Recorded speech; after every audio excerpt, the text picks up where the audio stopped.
स्वागत है आपका आपके सितारे में और मैं हूं आपके साथ दिव्या। नवरात्रों का दौर चल रहा है और ऐसे में नवरात्र में कुछ खास उपाय किए जाते हैं जिन्हें करने से परिजनों में संबंध मधुर होंगे। तो क्या खास उपाय किए जाएं ये बताएंगे आचार्य जी। आज नवरात्र का 8वां दिन है तो आज माँ के 8वें स्वरूप यानी कि माँ महागौरी की आराधना कैसे करें ये भी बताएंगे आचार्य जी। साथ ही जानेंगे क्या कहती है आपकी राशि और कैसी है आपके सितारों की चाल।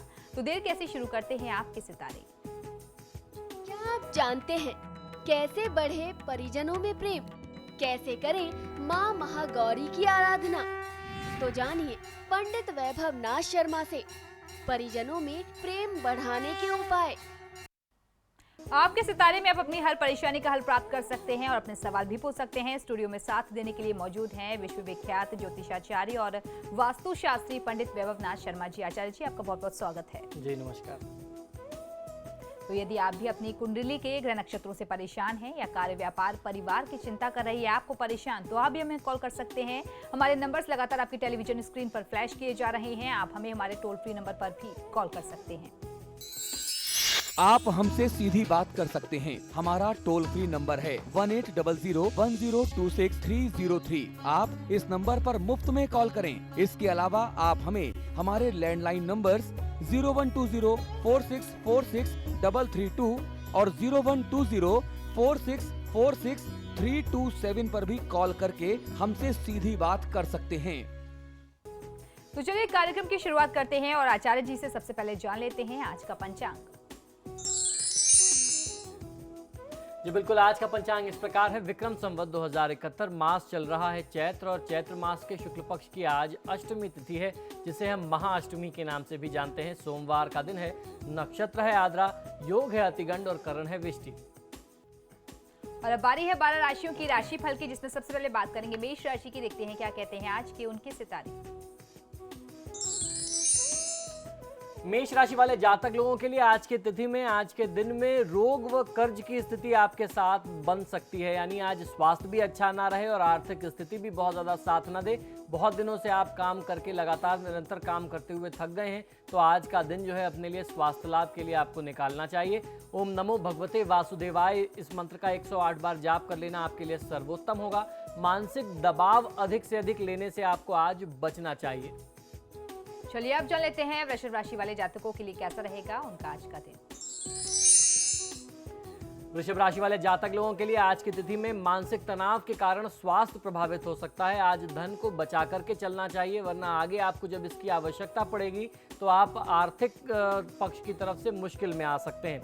आज की दिनचर्या को शुभ बनाने के लिए देवी दुर्गा की आराधना करने के साथ ओम विश्व मूर्तये नमः मंत्र का 108 बार जाप कर लेना आपके लिए सर्वोत्तम होगा। आज यात्रा के लिहाज से परिस्थितियां अच्छी नहीं है तो यात्रा ना करें। और अब बढ़ते हैं अगली राशि की ओर, जान लेते हैं मिथुन राशि वाले जातक अपने दिन को अच्छा व्यतीत करने के लिए आज क्या करें और क्या ना करें।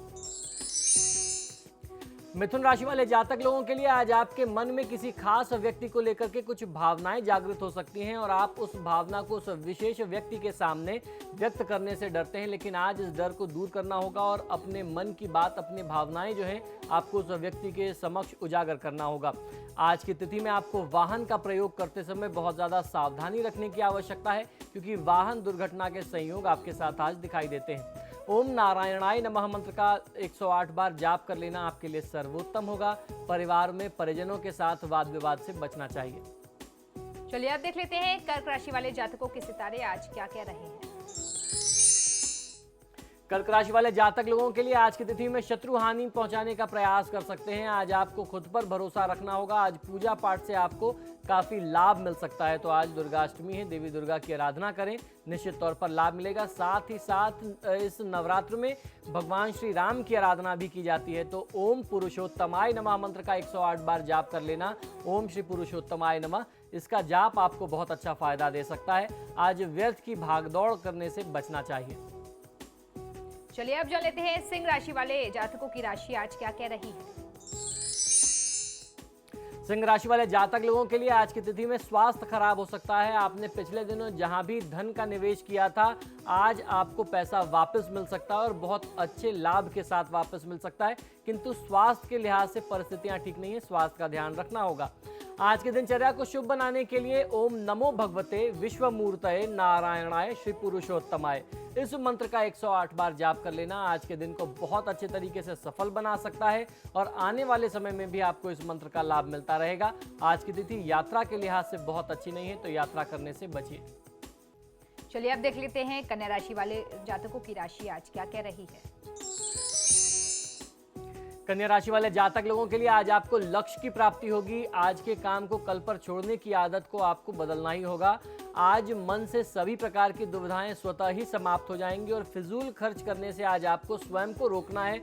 अधिक धन का व्यय करने से खुद को रोकिए। आज के दिन को शुभ बनाने के लिए ओम अकल्मषाय नमः मंत्र का 108 बार जाप कर लेना आपके लिए सर्वोत्तम होगा। तनाव ना लें। और अब बढ़ते हैं अगली राशि की ओर, जान लेते हैं कैसा रहेगा तुला राशि वालों के लिए उनका आज का दिन। जी बिल्कुल, तुला राशि वाले जातक लोगों के लिए व्यावसायिक सफलता मिलने की संभावना आज दिखाई देती है। अगर आप किसी से डर के पीछे हट गए तो लोग आपको दबाना आरंभ कर सकते हैं, इसलिए आज अपने कदम पीछे नहीं खींचने चाहिए। व्यापार में जहां आप सिद्धांततः ठीक हैं, वहां पर डट करके आपको परिस्थितियों का सामना करना चाहिए। ओम अग्निगर्भाच्छिदे नमः मंत्र का 108 बार जाप कर लेना आपके लिए सर्वोत्तम होगा। निवेश के लिए परिस्थितियां बहुत अच्छी नहीं है, तो इन्वेस्टमेंट से दूर रहिए। और अब देख लेते हैं कैसी है वृश्चिक राशि वालों के लिए उनकी आज की सितारों की चाल।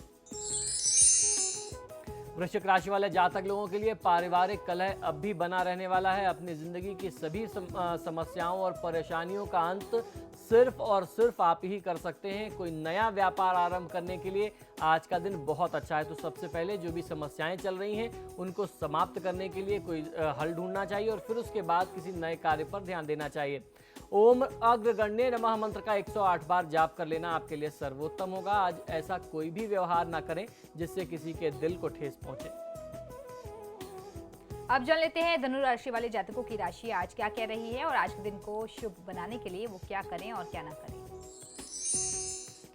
धनु राशि वाले जातक लोगों के लिए आज आपके जीवन में सुधारपूर्ण बदलाव होने की संभावना दिखाई देती है। आज यदि आपके दिल में किसी व्यक्ति के लिए कोई भावना आए तो उसे व्यक्त अवश्य कर देना चाहिए। आप अपने मन की बातें खुल करके बोल सकते हैं। ओम अजाय नमः इस मंत्र का 108 बार जाप कर लेने से आज आप अजेय हो सकते हैं। आपको हर क्षेत्र में सफलता ही मिलेगी और आपको विजय प्राप्त होगी। किसी ब्राह्मण व्यक्ति का अनादर आज मत करिए। और अब देख लेते हैं कैसी है मकर राशि वालों के लिए उनके सितारों की चाल। मकर राशि वाले जातक लोगों के लिए जटिल कामों से आज छुटकारा मिल सकता है। आज आपको काफी ऐसे अनुभव मिल सकते हैं जो आपके जीवन को बेहतर बना सकते हैं, तो जो भी अनुभव मिले उससे सीखते जाना चाहिए और अपने जीवन स्तर को ऊंचा उठाते रहने का निरंतर प्रयास करना चाहिए। आज के दिन को शुभ बनाने के लिए देवी के समक्ष बैठ करके ओम अद्भुत मूर्ति मते नमः मंत्र का 108 बार जाप कर लेना आपके लिए सर्वोत्तम होगा। आज किसी गलत कार्य में संलिप्त ना हो और किसी गलत कार्य में किसी व्यक्ति का सहयोग ना करें। और अब जान लेते हैं कुंभ राशि वालों के लिए कैसा रहेगा उनका आज का दिन। कुंभ राशि वाले जातक लोगों के लिए सुख समृद्धि के नए मार्ग आज खुल सकते हैं, नए रास्ते बनेंगे।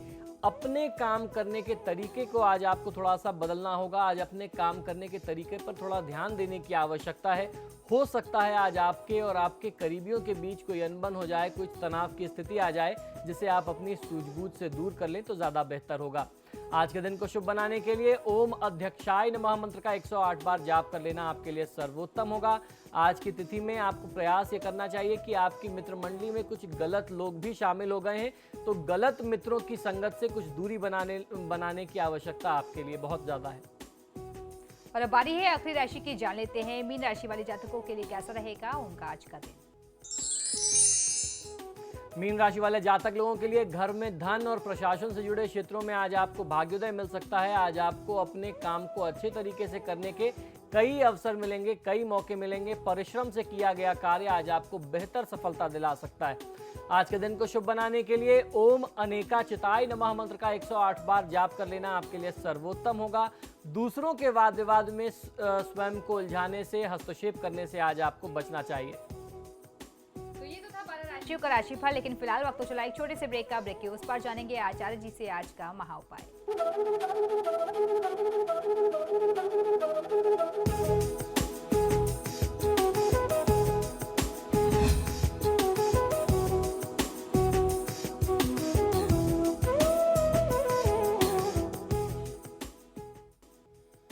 ब्रेक के बाद एक बार फिर से आपका स्वागत है। चलिए अब बारी है आज के महा उपाय की। आचार्य जी से जान लेते हैं आज का महा उपाय।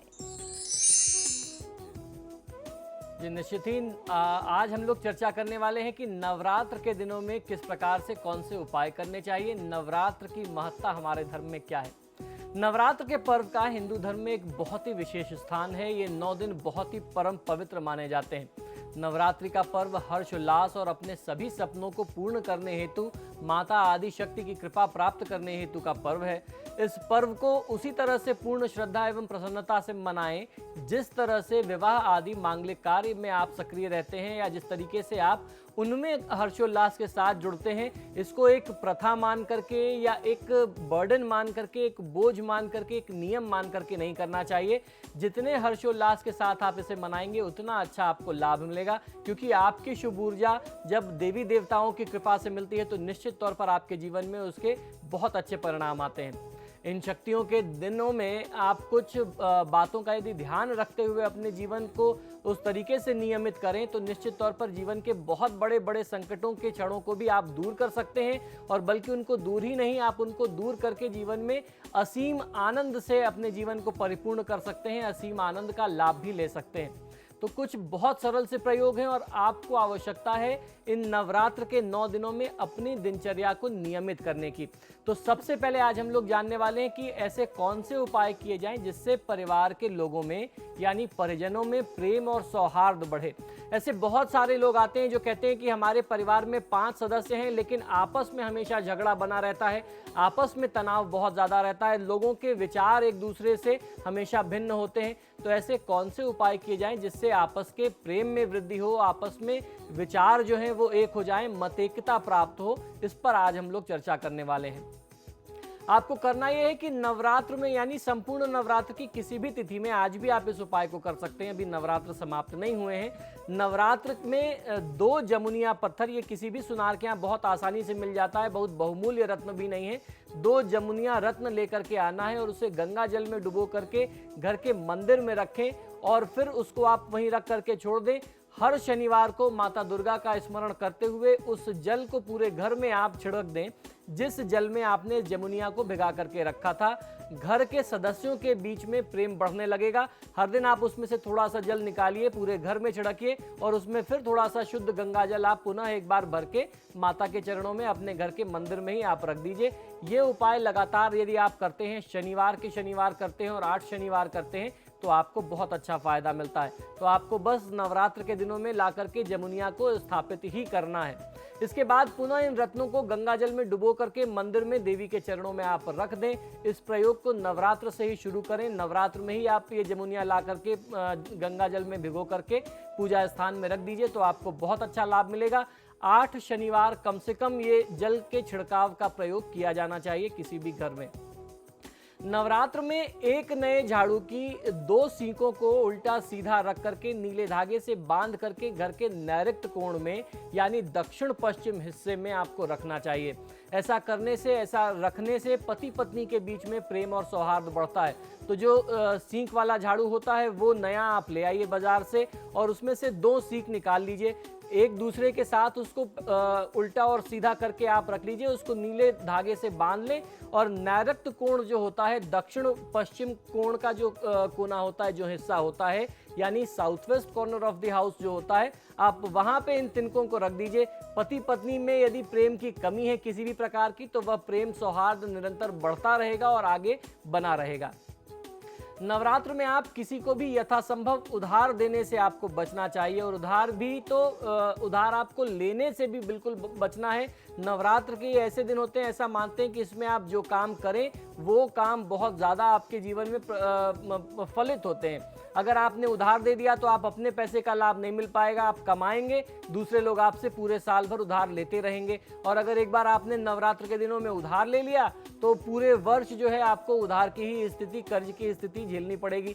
तो ऐसा करने से बचना चाहिए। अपना पैसा किसी को उधार देने से बचना चाहिए और किसी भी व्यक्ति से आपको प्रयास ये करना चाहिए कि परिस्थितियां ऐसी हों कि आपको उधार नहीं रखना चाहिए।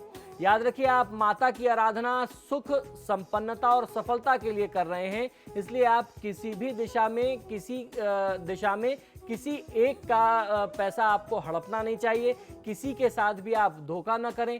माता की सच्ची आराधना आपको आर्थिक रूप से अवश्य ही सक्षम बना सकती है।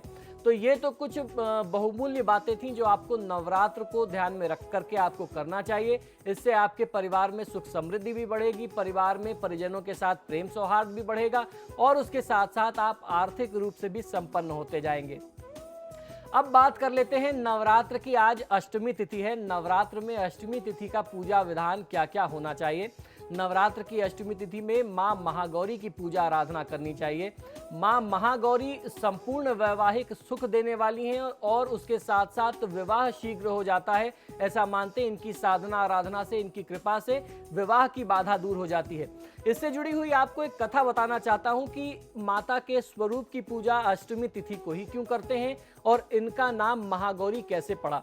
मां महागौरी के बारे में कहते हैं कि यह मां पार्वती के पूर्व जन्म का जो सती स्वरूप था, यह सती स्वरूप ही है जिन्होंने भगवान शिव की तपस्या, घोर तपस्या की थी भगवान शिव को पति स्वरूप प्राप्त करने के लिए।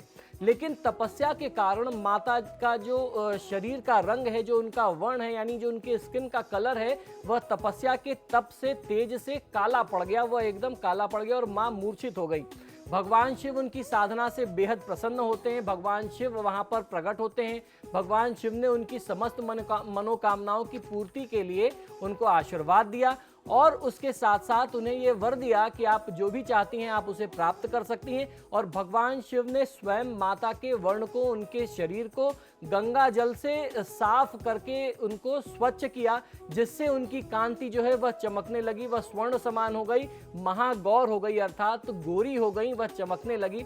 इसीलिए श्वेत स्वरूप को महागौरी कहा जाता है। और ऐसा भी मानते हैं कि यह जो स्वरूप है यह 8 वर्षीय कन्या का स्वरूप है। इस वजह से अष्टमी तिथि को जो लोग भी उद्यापन करते हैं वह कन्या पूजन अवश्य करते हैं और प्रयास ये करते हैं कि 8 वर्ष या उससे कम की अवस्था की कन्या उन्हें मिले जिनका वो पूजन करें।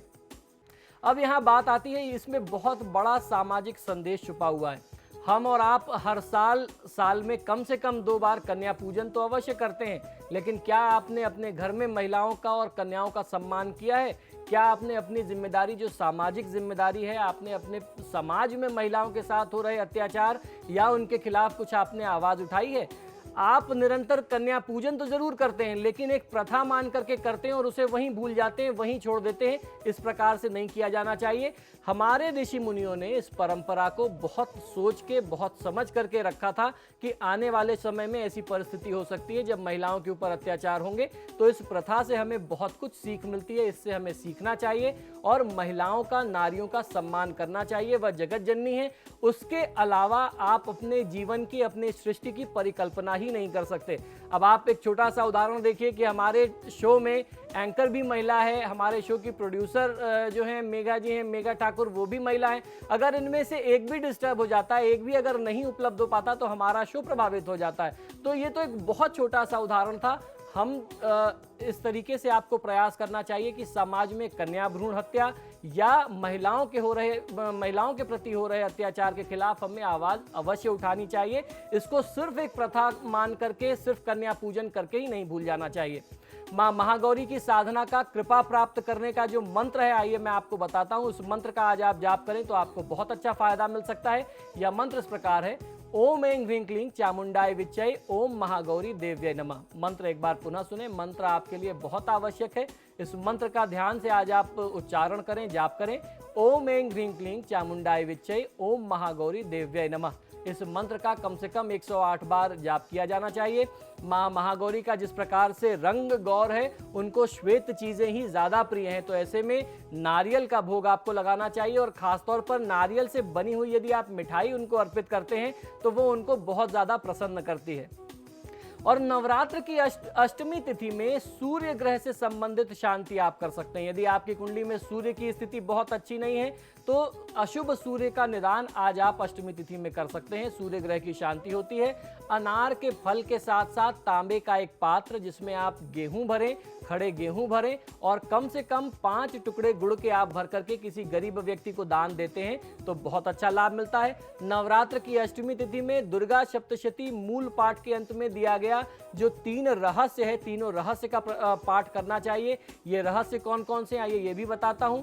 प्रधान रहस्य, वैकृतिक रहस्य और मूर्ति रहस्य, इनका पाठ करना चाहिए। हरे फल और केले जो हैं माता को अर्पित करने चाहिए। नवरात्र की अष्टमी तिथि में आप अपने घर के वास्तु दोषों को भी बहुत आसानी से दूर कर सकते हैं। अष्टमी तिथि में घर के उत्तर पश्चिमी कोने का दोष दूर किया जाता है, जिसे वायव्य कोण कहते हैं, यानी north west corner of the house. आपको करना यह है कि शुद्ध जल या गंगा जल में थोड़ा सा गुलाब जल और इत्र मिला लें और ये जो आपने द्रव्य बनाया, इस द्रव्य का छिड़काव आपको नॉर्थ वेस्ट कॉर्नर में उत्तर पश्चिम कोने में वायव्य कोण में करना चाहिए। इससे आपकी बुद्धि शुद्ध होती है। बच्चों की बुद्धि जो है वो बहुत ज़्यादा कुशाग्र होती है, यानी बच्चे इंटेलिजेंट होते हैं। आपकी लोकप्रियता बढ़ती है। आध्यात्म के क्षेत्र में आपका बहुत अच्छा विकास होता है और धर्म कर्म पूजा पाठ में आपका रुझान बढ़ता है। और जब आप अपने घर के इस दोष को दूर कर रहे हो, वास्तु दोष निवारण के लिए कौन से मंत्र का जाप करना है आइए मैं आपको वो भी बता देता हूँ।